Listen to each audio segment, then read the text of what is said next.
प्यारे मसीह विश्वासियों, आज हमारा टॉपिक है कि एक मसीह विश्वासी को अपनी प्रार्थना में बाइबल वचन क्यों बोलना चाहिए। दोस्तों, आप एक शांत बगीचे की कल्पना करो जहां पंछी गा रहे हैं और हल्की हवा पत्तों से सरसरा रही है। ये वो शांति का स्थान है। जब हम प्रार्थना के माध्यम से परमेश्वर से जुड़ते हैं तो हमें यही अनुभूति होती है। प्रार्थना में कम से कम एक बाइबल वचन को बोलना हमारा परमेश्वर के साथ सीधा संबंध को जोड़ता है।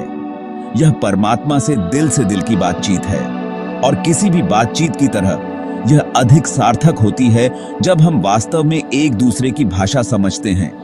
इसलिए आप बाइबल को परमेश्वर के प्रेम पत्र की तरह समझो, क्योंकि यह हमारे साथ संवाद करने, हमारा मार्गदर्शन करने का उनका एक महत्वपूर्ण तरीका है। जब हम अपनी प्रार्थनाओं में बाइबल के छंदों को शामिल करते हैं तो हम उनकी भाषा को बोल रहे होते हैं और हम अपने दिलों को उनकी इच्छा के साथ जोड़ रहे हैं। अब हम जानते हैं कि प्रार्थना में बाइबल के वचन इतने शक्तिशाली क्यों हैं। दोस्तों, मैं आपको एक उदाहरण के माध्यम से समझाने की कोशिश करता हूं। कल्पना कीजिए कि एक बच्चा अपने माता पिता से कुछ मांग रहा है। हालांकि बच्चा हमेशा नहीं जानता कि उसके लिए सबसे अच्छा क्या है, लेकिन उनके माता पिता अपनी बुद्धि और अनुभव से सब जानते हैं कि उनके लिए क्या अच्छा है और क्या गलत। ठीक इसी प्रकार हमारे स्वर्गीय पिता परमेश्वर हैं। वह जानते हैं कि हमारे लिए सबसे अच्छा क्या है। जब हम उनके शब्दों अर्थात बाइबल वचनों का उपयोग करके प्रार्थना करते हैं तो हम उनकी बुद्धि और मार्गदर्शन के प्रति समर्पण होते हैं।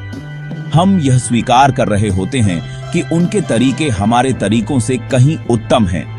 नीति वचन के 3 अध्याय का 5वें से 6ठे पद में बाइबल कहती है, तू अपनी समझ का सहारा न लेना, वरन संपूर्ण मन से यहोवा पर भरोसा रखना। उसी को स्मरण करके सब काम करना, तब वह तेरे लिए सीधा मार्ग निकालेगा। अर्थात जब हम उनके वचन पर भरोसा करते हैं तो वह हमारे मार्गों को निर्देशित करने का वादा करते हैं। दोस्तों, जीवन चुनौतीपूर्ण जरूर हो सकता है, क्योंकि हम अक्सर अपने जीवन में संदेह, भय और अनिश्चितता के क्षणों का सामना करते हैं। लेकिन ऐसे समय में बाइबल हमें सांत्वना और दिशा प्रदान करती है। भजन संहिता 23 का 4 वचन कहता है कि चाहे मैं घोर अंधकार से भरी हुई तराई में होकर चलूं, तो भी हानि से न डरूंगा, क्योंकि तू मेरे साथ रहता है। तेरे सोंटे और तेरी लाठी से मुझे शांति मिलती है। परमेश्वर के ये शब्द एक मसीह विश्वासी के लिए आशा की किरण है, क्योंकि ये वचन हमें याद दिलाते हैं कि हमारे सबसे कठिन समय में भी परमेश्वर सदा हमारे साथ हैं। इसलिए उनके वचन हमारे लिए शक्ति और प्रोत्साहन के स्रोत हैं। जब भी आप स्वयं को खोया हुआ या भयभीत महसूस करें तो आप बाइबल वचनों की ओर अपने मन को फिराएं और ऐसे वचनों को खोजें जो आपकी स्थिति के अनुरूप हों। फिर उन्हें विश्वास के साथ अपनी प्रार्थना में ऊंचे स्वर में बोलें। इसके बाद परमेश्वर के उन वचनों को अपने दिल को शांत करने और आपके कदमों का मार्गदर्शन करने दें। प्रियो, डर एक शक्तिशाली भावना है जो हमें पंगु बना सकता है और हमें अपना जीवन पूरी तरह से जीने से रोक सकता है। किंतु परमेश्वर ने हमें भय की नहीं, परंतु शक्ति और प्रेम तथा संयम की आत्मा दी है, जैसा कि 2 तीमुथियुस अध्याय 1 का 7 वचन में कहा गया है। यहोशू अध्याय 1 का 9 वचन में बाइबल कहती है, क्या मैंने तुझे आज्ञा नहीं दी?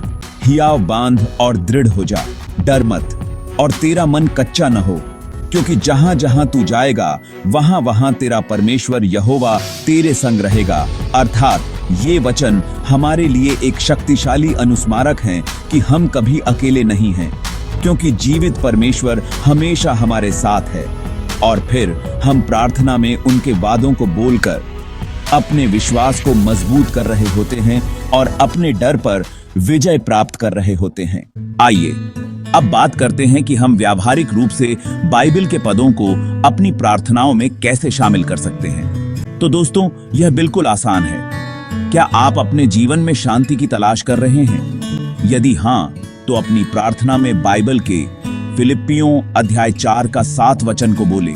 इसमें लिखा है, और परमेश्वर की शांति जो सब समझ से परे है, तुम्हारे हृदय और तुम्हारे विचारों को मसीह यीशु में सुरक्षित रखेगी। क्या आपको अपने जीवन में ताकत की जरूरत है?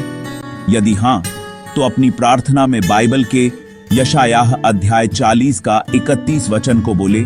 इसमें लिखा है कि परंतु जो यहोवा की बाट जोहते हैं वे नया बल प्राप्त करते जाएंगे। वे उकाबों की नाई अपने पंखों पर चढ़ते जाएंगे। वे दौड़ेंगे और श्रमित न होंगे, चलेंगे और थकित न होंगे। इसके अलावा क्या आप अपनी बीमारी से चंगा होना चाहते हैं? यदि हां, तो आप अपनी प्रार्थना में बाइबल के यिर्मयाह अध्याय 30 का 17 वचन को बोले। इसमें लिखा है कि परंतु मैं तेरी उन्नति करूंगा और तेरे घावों को चंगा करूंगा।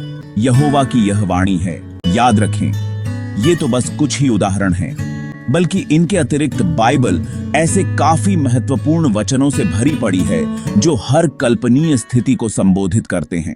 और फिर जब हम लगातार बाइबल के वचनों को अपनी प्रार्थनाओं में शामिल करते हैं तो हमारे साथ अविश्वसनीय कुछ होता है।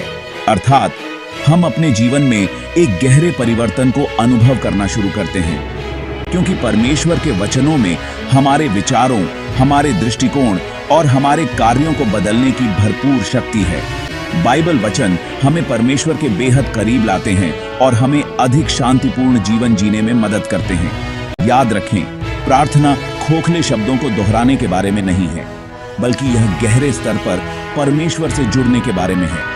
और उनके साथ जुड़ने का इससे बेहतर तरीका हमारे लिए और क्या हो सकता है? प्रियो, जैसे ही आप अपने दिन के बारे में जाने, तो आप परमेश्वर के वचन की शक्ति को याद रखें और इसे अपना मार्गदर्शक, अपनी शांति और अपनी ताकत बनने दें। इसलिए बाइबल के वचनों को अपनी प्रार्थनाओं में जरूर शामिल करें और फिर उनके द्वारा धारण की गई परिवर्तनकारी शक्ति का अपने जीवन में अनुभव करें। मैं प्रार्थना करता हूं कि आपकी प्रार्थनाएं उनके प्रेम, उनकी शांति और उनकी कृपा से परिपूर्ण हों। आप अपने जीवन में निरंतर आगे बढ़ते रहे और अपने शब्दों तथा अपने कार्यों से जीवित परमेश्वर की महिमा स्तुति करते रहे। प्रभु यीशु मसीह के नाम में आमीन। परमेश्वर की महिमा स्तुति के लिए इस वीडियो को लाइक, शेयर करें और आमीन टाइप करें। धन्यवाद।